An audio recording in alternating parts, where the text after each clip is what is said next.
Greetings, and welcome to my channel. I'm the Anunnaki Theorist. Today, we are going to talk about three things that correlate with each other, and we're going to explore the origins of the first two, which is time and fate. And then I'm basically going to go into a little bit of prologue on prophecy. I'm not going to get into the prophecies on this video. They will be in my next few videos. So, let's start out with time. Now, when I say time, I'm not talking seconds, minutes, hours. When we first get into the story, and for that we are going to come over here to the Lost Book of Enki. Again, please, I encourage you, find it. It's a good read. And of course, I always have to point out, this is a work of fiction. This is the only work of fiction that Zecharia Sitchin did. And it's only a work of fiction because he took the stories from our ancient ancestors and stitched them together and created a narrative that kind of explains things. The other thing that we have to understand is Zecharia Sitchin was religious. So a lot of people will say that some of the stuff that he put into his thesis, especially the Lost Book of Enki, kind of has some religious overtones. But regardless of whether that's something that he actually did intentionally or not, we will see that the things that he talks about is in the original texts, and I will actually show you that. Okay, so let's get into this. Where we're at right now in the story is Ea, which is what Enki's name actually is. Ea has made landfall. He's come to Earth. He's met by his father-in-law, Alelu, who was the first to actually be here on Earth. And, you know, he's greeted, there's backslapping, and while he's talking with Alelu, the sun starts to set. And it freaks him out. Now, the one thing you have to understand is Nibiru has a 3,600 Earth year orbit. So, for a lot of the time, it's really, really far away from Sol. It's far away from the sun. And even if they do have a rotation, which I'm sure they probably do, I don't think they're tidally locked, Nibiru still wouldn't have a normal, what we would classify a normal day-night cycle. So, when they first get here and the sun starts to set, it freaks them out. But Alelu laughs, and he tells them, don't worry about it, go ahead and lie down, take a little bit of a rest, and you will see that the sun will be back when you wake back up. But of course, they did, and it kind of rained, and it was dark, and they really couldn't get a good night's sleep. But lo and behold, the next morning the sun rose. Now, this wasn't a full day, but Ea got to experience basically the ending of a day. So, we come in here, and one of the things that we're going to notice when we read this is we see a line that many people have seen something similar in the Christian Bible. And it says, and it was evening and it was morning, the second day on earth it was. We see something similar to that in the Bible. And one of the things that, especially with the first day, and the first day is when Ea experienced the setting of the sun. And on the first day, God said, "Let there be light," and there was light, and it was good. Okay, so we're talking about light. And then we get into the second day, and it's talking about the separating of the waters. Now, in this case, it is the marsh waters from the sweet waters. In other words, the waters that were potable, that could be drank, that was safe to drink, from those waters that would be brackish and more than likely have bacteria and not be safe to drink. This is Sitchin's interpretation of the whole idea of separating the waters from the waters. Now, if we go into, say, the Epic of Enuma Elish, it does talk about separating the waters from the waters. And if we go by mainstream's interpretation of it, then it is the separating the fresh water from the salt water, or order from chaos. If we go with the L.W. King translation of the Enuma Elish, this is actually the waters that are separated, basically the inner planets and the outer planets. Now, one of the things that we have to understand is the ancients knew about Uranus and Neptune. They didn't know the true composition, but they considered these as water giants because they appeared to be water. Again, how would you know that? Uranus, every 25 years or so, you can actually see it if you've got a decent telescope. But Neptune, you can't see it. And you definitely can't see Pluto. But they knew about those things. So that's a little something to think about. Okay. So, anyway, you go through, you got 6 days. And in those 6 days, Ea is telling them to go ahead and separate the waters, to categorize the various plants that could be edible, could be used as medicines that are poisonous, all the different plants. Then he gets into the animals and the fish in order to separate, to make enclosures so that they had fish, so that they had food, and all these things. So he goes in and he does these things all during what we would classify as a week. So 6 days pass. Everything has been done to set up their initial encampment. And the 7th day comes. To them, Ea spoke these words: "A hazardous journey we have undertaken. From Nibiru to the 7th planet, a dangerous way we traversed." Now, before I go on any further, the one thing that I have to point out: Sitchin, yes, wrote the Lost Book of Enki. And he says the 7th planet. Now, he didn't just say that arbitrarily. That is actually how our ancient ancestors seen Earth. They seen it as the 7th planet. We know Earth as the 3rd rock from the sun, because we count from the sun outward. But the ancients, they counted from out to in. Why would they do that?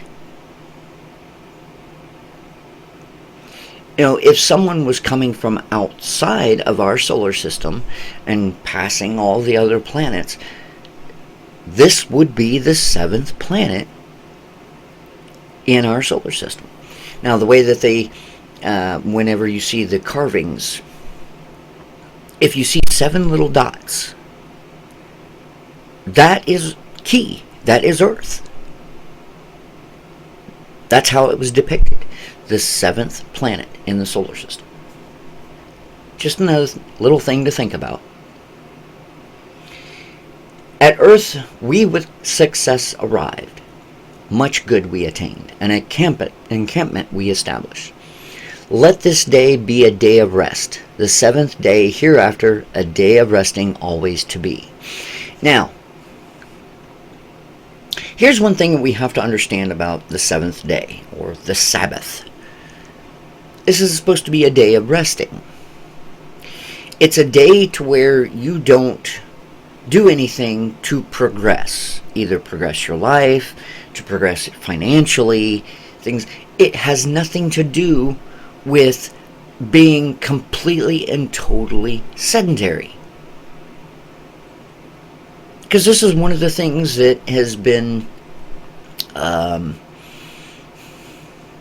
made fun of in some pulp culture things.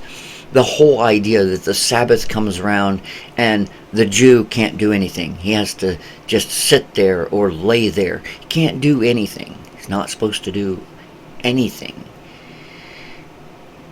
That doesn't, that's not how it is. You still need to eat, and in order to eat, you have to cook. Okay? This is not what, God wanted, when he said, the rest on the Sabbath. Okay? We've got the story of Moses. And you had an individual who went out to go gather sticks. He went to go gather wood so that he could make a fire, so that they could either stay warm or so that they could cook and eat. And it was seen that he was out gathering sticks on the Sabbath day, and they took him and they brought him before Moses, and Moses ordered his execution. This is in the Bible. And that's not what it means by resting on the Sabbath. What it means by resting on the Sabbath is that you don't do anything to profit yourself. You don't go out and work and make money. You don't go and, with the story of Ea here, you're no longer needing to work to build up the encampment. The encampment is fine. It'll wait. Take this day to rest. Because you did a lot during the week. So that's what that means. So this tells us that, Enki has essentially established the week. 6 days, and then the seventh is supposed to be the rest day. Now, where does this actually come from? Where did Sitchin actually get this? And for this, we have to actually go to the translation of the actual tablet. And this actually comes from a tablet that has been called Enki and the World Order. And we come down here to 1731. And it says, counting the days and putting the months in their houses so as to complete the year and to submit the completed years to the assembly for a decision, taking decisions to regularize the days. And this was done by Father Enki, or Ea. Now, one of the other things that it shows in this is it talks about all those things that Enki ordered for the encampment. It talks about them, separating the various plants, which were edible, which were poisonous, which could be used as medicines. It talks about preparing the fields, stockpiling wood and stone. It talks about dealing with the fish and the herds. This is basically where Sitchin got the information that he needed in order to create the story that was the Lost Book of Enki. And of course, all of this information will be put in the description, as always, and I encourage you to read them for yourself. Now, one of the things that we have to understand about Enki, or Ea, is he was a moon god. And we see this when he starts, not only does he have the week, but he also starts working with generating the month. And the month is based on the moon. Now, when it comes to tracking things, tracking the sun, you can do. You need some sort of a measuring device. It can be done just by putting a stick in the ground, and when this is done, you notice that the sun kind of does like a weave type pattern, and it circles back on itself. But without something like that, just observing the sun, yes, the sun rises in the east and sets in the west, but not always in the same spot. I mean, it's slightly to the left or slightly to the right, but it's difficult to track that just looking at it. However, if you're outside at night and you see the moon, you can actually see the phases of the moon. And so, we know the phases of the moon. It is a scientific fact. We know why they are, and so on and so forth. So, like I said, this will be in the description. You can read this if you so desire.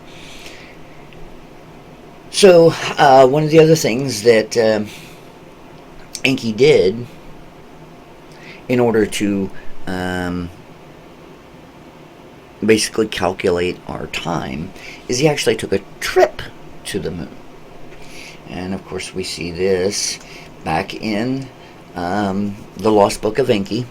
Now, he took a trip with Marduk, his oldest son, and while they were there, they had a good father and son talk, and I'm not going to get into that because it's irrelevant for here.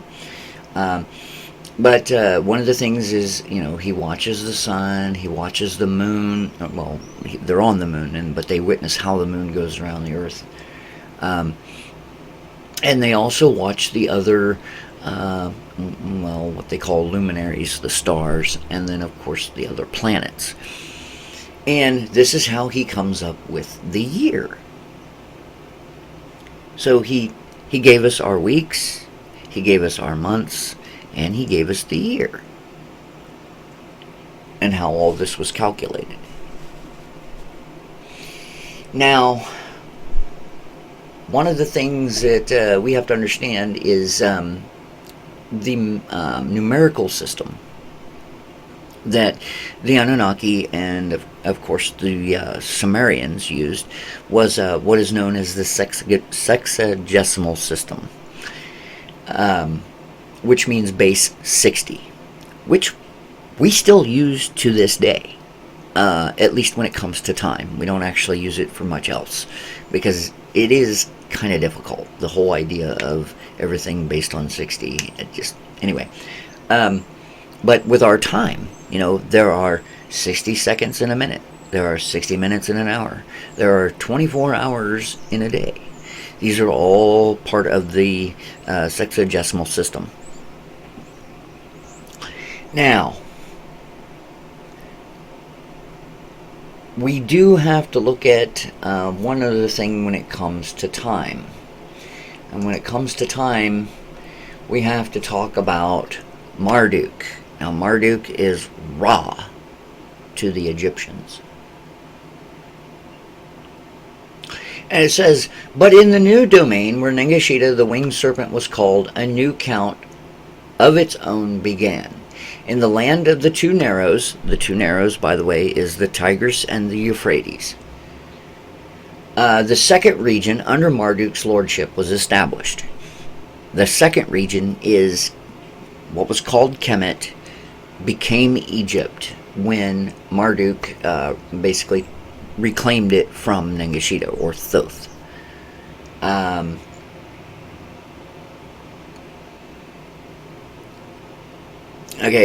So it comes down to, and it says, to count by tens, not by 60. Ra the people made. The year he also by tens divided. The watching of the moon by the watching of the sun he replaced. So the whole idea of, our ancient ancestors, the ones that actually worshipped, Enki and Thoth and or Ningishita, they were moon worshippers. They tracked everything by the moon. But when Marduk took over, when Ra took over, he made it to where everything was tracked by the sun. This is where we get the idea of the sun worshiper. And of course, the tens, instead of the sexagesimal system, they went with the decimal system. It was the Egyptians that gave us the 0. Because before, there was no 0. I'm trying to figure out how they had 60 without having 0. But I think it means null. I think it means you have nothing, and then you have 1, 2, 3, 4, 5, 6, 7, 8, 9, and then your 0. Oh, yeah, anyway. But we can thank Ra for that, Marduk. Okay, so that's time. Now we get into fate. Now, one of the things that we have to understand when it comes to fate is that these are not gods. The Anunnaki are not gods. They are flesh and blood extraterrestrials. And they have to follow and are subject to the system, the mechanism that governs the allowing of the blueprint to unfold.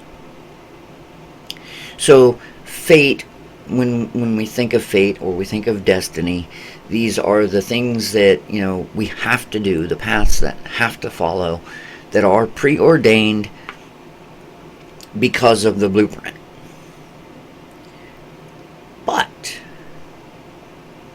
when it comes to the fates of people,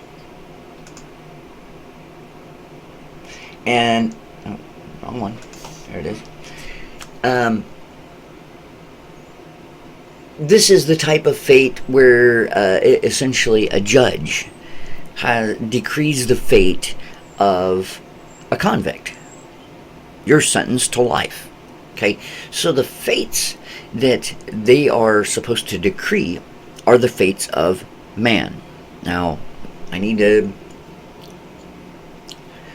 to clarify something because of the climate of today, the idea of misogyny and everything like that. When I'm saying man, I'm not talking male or female. I'm talking mankind. Okay, that's how it's always been known. Man means mankind. So, I'm not trying to preclude female or woman or anything like that. Okay, so when I say man, I'm talking about mankind. All right, so the decreeing the fates of mankind, and this would be the local mankind. So when one of these gods, and I put that in quotes, were to say, okay, this group of people is going to go work in the fields, and this group of people is going to go work with the herds. That's what it meant by decreeing the fates. And we see an example here in the Lost Book of Enki that shows that they don't have anything to do with the mechanism that is the unfolding of the blueprint. I mean, here we have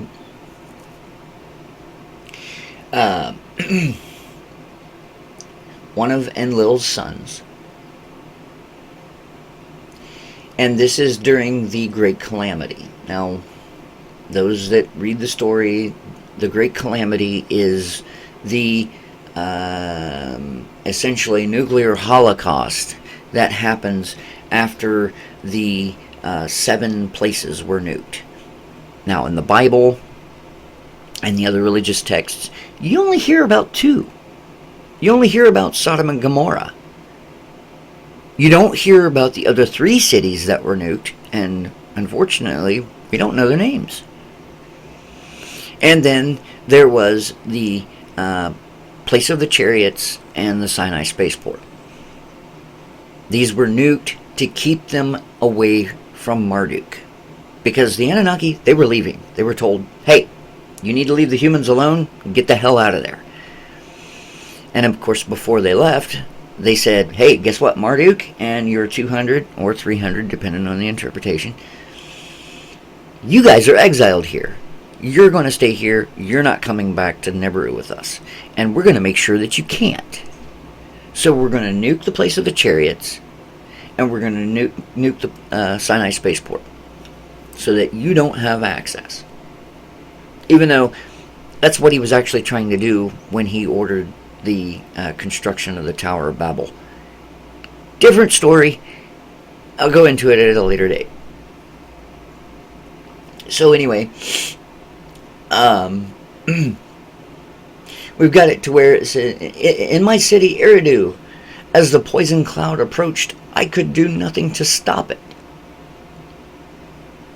Now, and Lil's sitting there saying, escape to the open steppe, to the people I gave instructions. With Ninki, my spouse, the city I abandoned. And Lil tells him, you need to get in your celestial boat, your ship, and you need to go.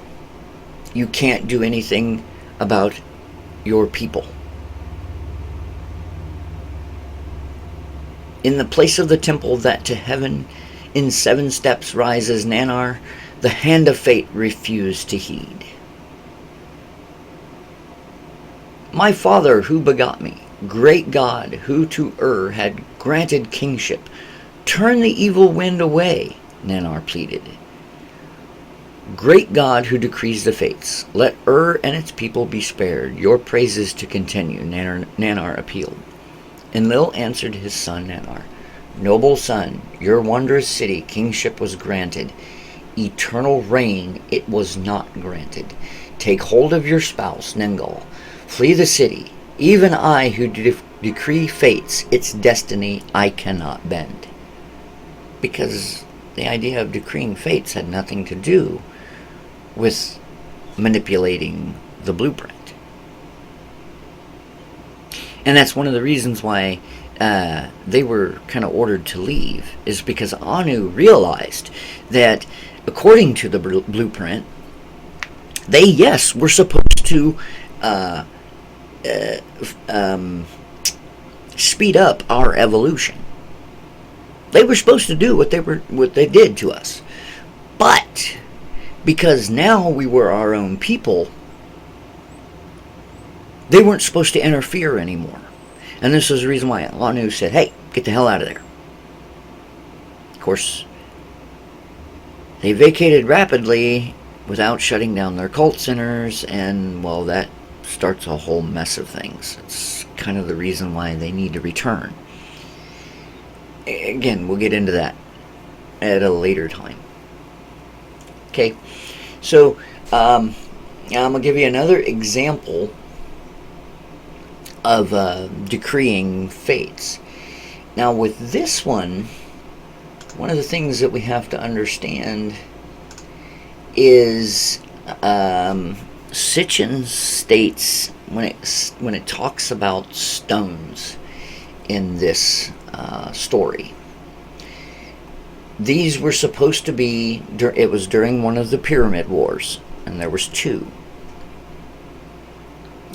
And Ninurta was the basically commander of the mission, and as he was essentially sieging the pyramid, inside the pyramid were crystals, stones, and these crystals basically powered the pyramid and powered the pyramid's defenses, and was making it difficult for Ninurta to actually do any damage, and to, well, for the one, it was Marduk had actually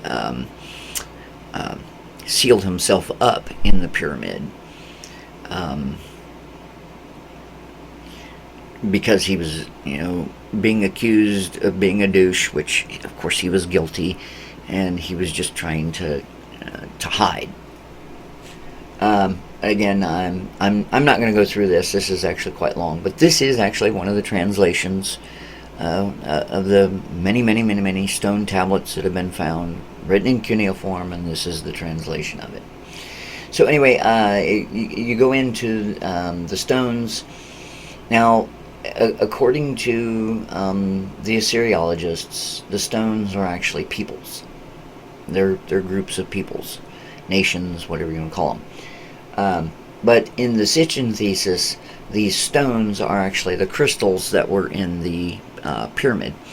And the way Sitchin says is that when Ninurta was decreeing the fates, in other words, deciding what was going to be done about them or to them, he smashed a lot of them. He destroyed these crystals because they pissed him off so badly when it came to him sieging the Iker, which is the Great Pyramid. They were making it harder for him to do any damage or whatever. He was so pissed that he smashed them. And then others he took away. He went ahead because they were necessary for powering other systems or whatever. So he took those away. And one of the other things that he did is he supposedly destroyed the capstone. It's the reason why we don't have it anymore. Very top of the pyramid, and according to Sitchin, was made of a combination of silver and gold, which is known as electrum. But that was basically the focusing point whenever for whatever weapon systems that the Iker would have had. But the whole idea of decreeing the fates, he was telling what was going to happen to these crystals. Okay, so we got time, and we have fate. And of course, fate, for what we know of, is the unfolding of the blueprint. The decreeing the fates that the Anunnaki were doing were what they were saying what was going to happen to the people. Now we get into prophecy. This is going to basically be a little bit of a prologue, because my next few videos are going to be on prophecy. And they are relevant for this day and age. In fact, for us, like really, really soon, I'm going to be showing some things that even the biblical scholars and even my brethren in the ancient astronaut theory, they haven't actually seen quite yet. So I'm gonna show some things that I've had epiphanies of, and it's interesting. But we're going to go into just the basics of prophecy, how and why. Okay, so prophecy is the ability, and if you go by the definition here, a message that has been communicated to a person, typically called a prophet, by a supernatural entity. Well, the thing is, though, is we've got a couple of prophets that have they're not getting their prophecies from some sort of a supernatural entity. It's like Nostradamus. If we go in, with one of the secular prophets, it had nothing to do with religion. And in fact, I don't even think he had to really go into purposefully into an altered state of consciousness. These things just happened to him, and it freaked him the hell out. Because everything that he's seen was all these horrific images. Death and destruction from mountain to shore, okay? And he couldn't help it. And then you've got Edgar Cayce, another secular prophet, the sleeping prophet. He would actually go into trance. He would actually bring himself into the higher state of consciousness to be able to see the blueprint or the Akashic record. Now, when we hear the word prophet, most people immediately think religious prophet. And for this, we're looking at Isaiah, we're looking at Daniel, we're looking at John the Divine. And he's kind of the one that I'm going to focus on a lot of. Because he did the book of Revelation. And that's what I'm going to focus on when it comes to my next few videos about prophecy. Okay, one of the other things, though, that we can talk about is the Oracle of Delphi.